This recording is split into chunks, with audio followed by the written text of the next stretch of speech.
அஸ்ஸலாமு அலைக்கும் வரஹ்மத்துல்லாஹ். ரமலான் மாதத்தில் நாம் இருக்கிறோம்.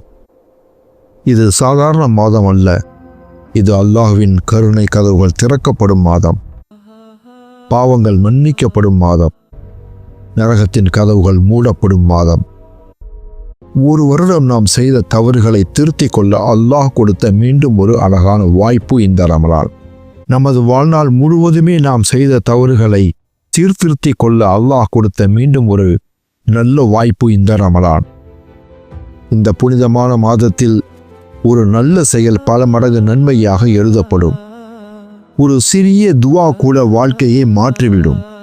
இவ்வருடத்திய ரமலானில் நாம் முடிவு செய்வோமா? ஆணை நெருக்கமாக்க, தொழுகையை அழகாக்க, இதயத்தை சுத்தப்படுத்த.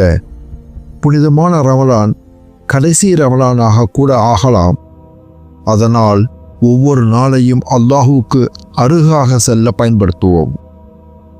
நம்ம எல்லோரையும் இந்த ரமலானின் நன்மைகளை, அருட்கொடைகளை அடைய செய்வானாக. ஆமீன்.